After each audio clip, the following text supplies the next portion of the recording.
ओम नमो भगवती वासुदेवाय। आपका हमारी चैनल पर बहुत बहुत स्वागत है। आज के इस वीडियो में आप सुनेंगे वैशाख मास के महात्म्य के 8वें अध्याय की कथा। हमारे चैनल पर सभी प्रकार की व्रत कथाएं और महात्म्य सुनाए जाते हैं, तो सभी प्रकार की व्रत कथाएं सुनने के लिए हमारे चैनल को सब्सक्राइब करके बेल आइकन पर प्रेस करें और आज की कथा अच्छी लगी तो लाइक करके शेयर भी कर दें। साथ ही कमेंट में ओम नमो भगवते वासुदेवाय लिखना बिल्कुल ना भूलें। तो चलिए अब सुनते हैं वैशाख मास के महात्म्य के 8वें अध्याय की कथा। 8वें अध्याय की कथा में शिवजी द्वारा क्यों दक्ष प्रजापति का यज्ञ का विध्वंस किया गया था और क्यों सती ने देह त्याग किया था, इसकी कथा का वर्णन किया गया है। राजा मैथिल ने कहा, हे ब्राह्मण, जल दान न करने से इक्ष्वाकु वंशीय राजा का 3 जन्म तक चातक होना और फिर मेरे घर में गृह गोदिका का होना ठीक ही हुआ है। उसने अधर्मी कर्मों के अनुरूप तथा साधु महात्माओं की सेवा न करने से गिद्ध की योनि पाई, परंतु आपने जो ये कहा कि उसे 7 जन्म तक कुत्ते की योनि मिली, यह बात मुझे आश्चर्यजनक लग रही है। जबकि उसने ना तो महात्माओं को कष्ट दिया और न गरीबों को सताया। उसने सेवा नहीं की, अतः उसे कोई फल नहीं मिलना चाहिए था। बिना कारण के ही उसे कुत्ते की योनि क्यों मिली? हे ब्राह्मण, मैं आपका प्यारा शिष्य हूँ, आप मेरे इस संशय को दूर कीजिए। राजा के प्रश्न को सुनकर महायशस्वी श्रुतदेव धन्य हो ऐसा कहकर कहने लगे, हे राजन, हे पाप रहित, जो तुमने पूछा है उसका समाधान कहता हूँ।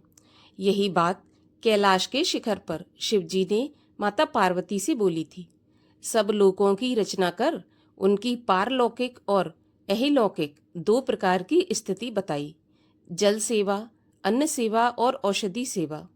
हे महाभाग, ये तीनों इस लोक की स्थिति के हेतु हैं।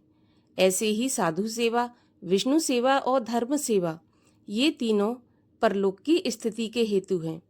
इस लोक में हेतुओं का करना तत्काल धन संपत्ति देता है, परंतु वे ही किसी विशेष कारण से अनर्थ का कारण हो जाते हैं। अप्रिय बातें कहना भी दुख का कारण होता है। यहाँ हम एक पुराना इतिहास वर्णन करते हैं, जो ऐसा पाप नाशक और अद्भुत है, जिसके सुनने से रोमांच हो जाता है। यज्ञ दीक्षा में उपंगत दक्ष प्रजापति एक समय महादेव जी को बुलाने कैलाश पर गए। उन्हें देखकर उन्हीं की भलाई सोचते हुए महादेव जी ने उठकर उनका आदर नहीं किया। शिवजी ने सोचा, मैं संपूर्ण देवताओं का गुरु हूँ, वेद से जानने युक्त सनातन हूँ। चंद्रमा और इंद्र आदि यज्ञ भाग लेने वाले हैं। स्वामी सेवक को अभ्युत्थान नहीं देता। स्वामी सेवक के आने पर पति स्त्री के लिए और गुरु शिष्य के लिए नहीं उठते, ऐसा शास्त्र वेत्ताओं के मत में है। गुरुत्व में संबंध कारण नहीं होता, यह श्रुति वाक्य है। जिसमें बल, शांति, दान और तप अधिक होता है, वही प्राणियों का गुरु होता है। नीच ही सेवक होते हैं, जो स्वामी की आज्ञा से उठते हैं।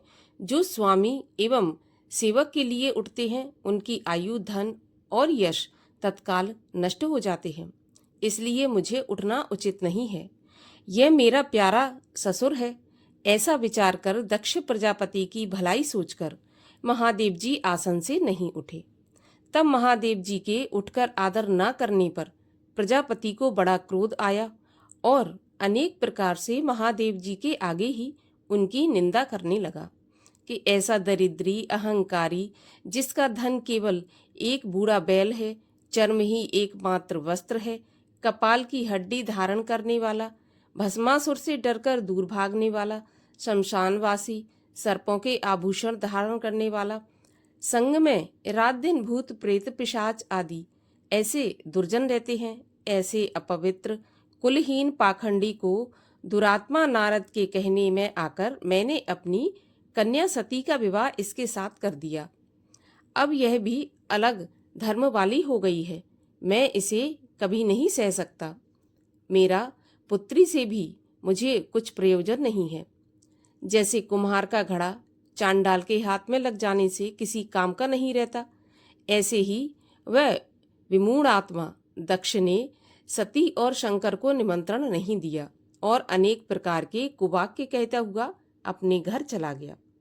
यज्ञ स्थल में जाकर वह ऋत्विज और मुनियों को संग लेकर विधि पूर्वक यज्ञ करने लगा और शंकर जी की निंदा करता रहा।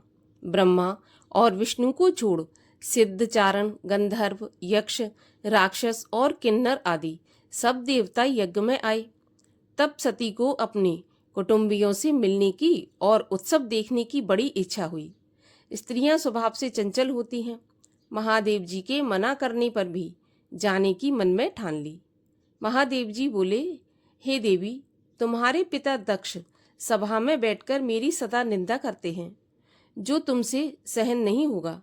तुम निश्चित शरीर त्याग दोगी, अतएव तुम अपने पिता के घर मत जाओ, वहां जाने से तुम्हारा कल्याण नहीं होगा। इस प्रकार समझाने पर भी जब माता सती नहीं रुकी और अकेली घर से निकलकर पैदल चल दी, तब नंदी सती को अपनी पीठ पर बैठाकर चला और महादेव जी के करोड़ों भूत आदि गण भी पीछे पीछे चलने लगे। सती जी पहले महलों में गई। वहां किसी के न बोलने पर उदास होकर महादेव जी की बात याद करके फिर यज्ञ मंडप की ओर गईं। वहां पर भी दक्ष प्रजापति और सभा के सब लोगों को अपनी तरफ न देखकर और किसी के न बोलने पर सती जी वहीं पर खड़ी होकर रुद्र की आहुति तक पिता की चेष्टा देखती रहीं। जब दक्ष ने रुद्र को छोड़कर आहुति दी तो सती की आंखों में आंसू भरकर अकुला कर बोली, जो लोग बड़ों का अपमान करते हैं उनका कल्याण नहीं होता। जो संसार के रचने वाले, पालन करने वाले, सबके स्वामी और अविनाशी हैं, तुमने उन भगवान रुद्र को आहुति नहीं दी है। ये जितने बड़े ऋषि मुनि महात्मा यहाँ पर इकट्ठे हुए हैं, इन्होंने भी तुम्हारी दुष्ट बुद्धि दूर नहीं की, ऐसा मालूम होता है। विधाता इनके भी विमुख हैं। सती द्वारा ऐसी बातें कहने पर पूषा देवता मुख पाड़कर हंसने लगा। भृगुजी दाढ़ी और मूछ फड़फड़ाने लगे। बहुत से भुजा, पांव, उरु और कुक्षाओं को फड़फड़ाने लगे और दक्ष शिवजी की निंदा करने लगा। दक्ष द्वारा पति निंदा सुनने का प्रायश्चित करने के लिए सती जी क्रोध से लाल हो गईं और शरीर त्याग करने का विचार करके सबके देखते देखते होम के बीच अग्नि में कूद पड़ी। सती के कूदते ही बड़ा हाहाकार मच गया। महादेव जी के गणभाग शिवजी के पास पहुंचे और सब कथा कहकर सुनाई। शिवजी ने सुनते ही कालांतर के समान क्रोध करके एक जटा उखाड़कर पृथ्वी पर दे मारी, जिससे एक बहुत बलवान महाकाय वीरभद्र उत्पन्न हुआ। उसके सहस्त्र भुजाएं थी। रूप यमराज के समान था। वह महादेव जी के सामने हाथ जोड़कर कहने लगा कि हे प्रभु, क्या आज्ञा है।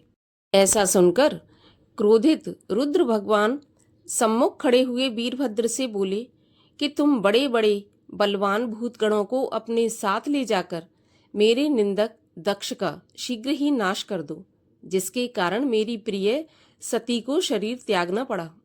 महादेव जी की आज्ञा पाकर वीरभद्र सब गणों को साथ लेकर यज्ञशाला में पहुंचे और देवता, असुर, मनुष्य आदि सब सुभटों को मार डाला। पूषा को, जो कि हंसा था, उसके दांत उखाड़ दिए। दुरात्मा भृगु की दाढ़ी और मूछ उखाड़ डाली। जिसने जो अंग फड़फड़ाया था, उसके वही अंग वीरभद्र ने उखाड़कर फेंक दिए। भृगु जी के मंत्र बल से दक्ष के शरीर की रक्षा होने के कारण बड़े उद्यम करने पर भी जब सिर नहीं कटा, तब रुद्र ने स्वयं आकर उस दुरात्मा दक्ष का शीश काटकर अलग कर दिया और यज्ञ में जो आए थे उन सबका संहार करके शिवजी गणों सहित कैलाश की तरफ चले गए। जो मरने से बच गए थे वे ब्रह्मा की शरण में गए।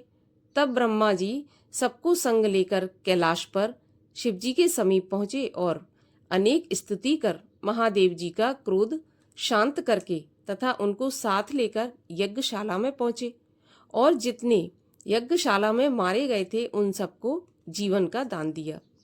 सदाशिव ने दक्ष के धड़ पर बकरे का सिर रखकर जीवन का दान दिया।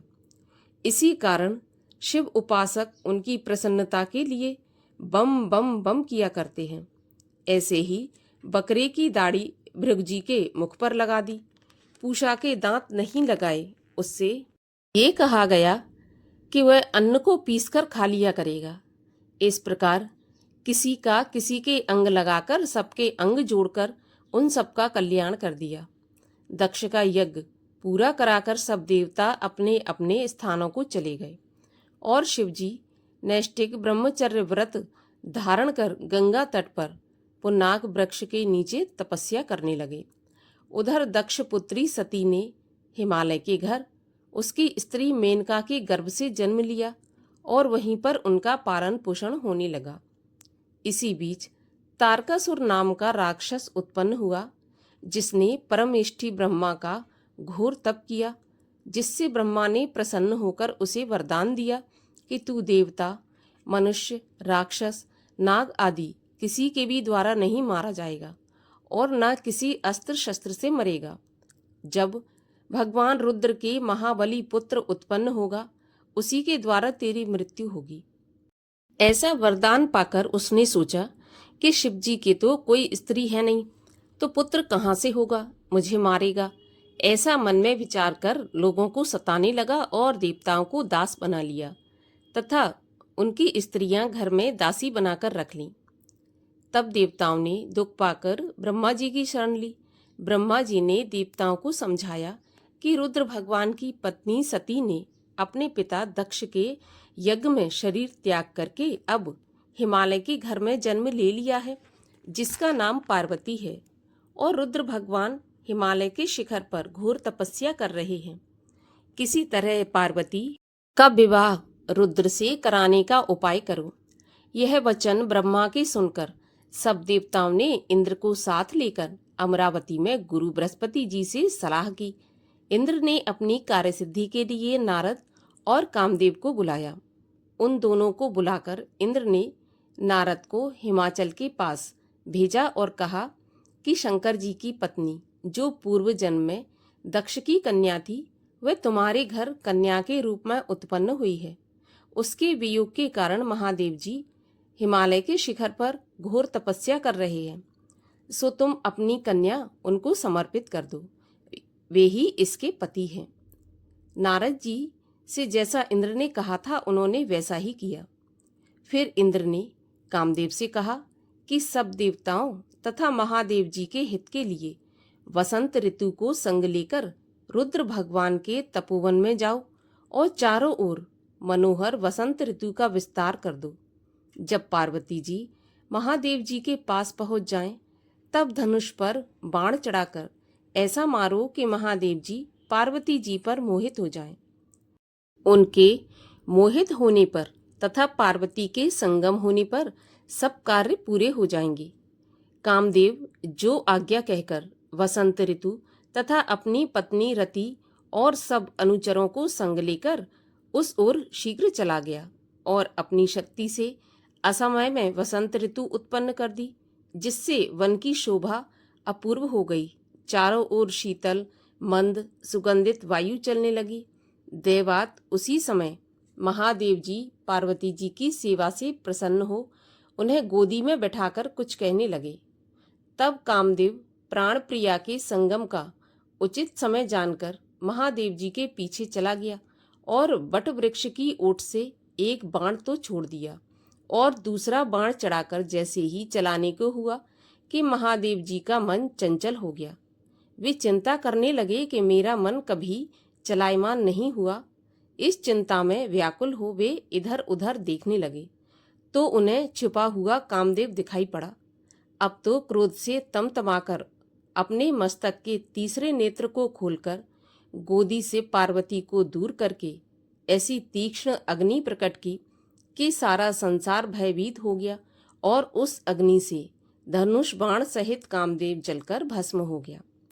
सब देवता अपना कार्य सिद्ध हुआ समझकर वसंत और रति के सहित दंड की आशंका से भयभीत होकर भाग गए। पार्वती जी भी डर के मारे आंखें बंद करके दूर हट गईं और महादेव जी अंतर्ध्यान हो गए।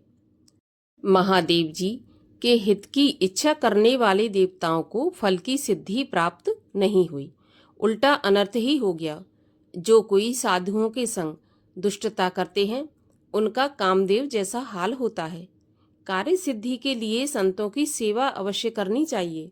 साधुओं की सेवा न करने से इक्ष्वाकु के पुत्र ने दुख भोगा और अनेक बुरी योनियों में जन्म लिया। देखो रुद्र का अप्रिय करने से कामदेव का क्या हाल हुआ। जो भी मनुष्य इस पुण्य पवित्र चरित्र रूपी इतिहास को सुनते हैं वे जन्म मृत्यु बुढ़ापा आदि से निसंदेह ही छूट जाते हैं। इस प्रकार से वैशाख मास के महात्म के 8वें अध्याय का यहीं पर समापन होता है। 9वें अध्याय की कथा सुनने के लिए और सभी प्रकार की व्रत कथाएं सुनने के लिए चैनल को सब्सक्राइब अवश्य करिए। आज का वीडियो अच्छा लगा हो तो लाइक करके शेयर भी कर दीजिए।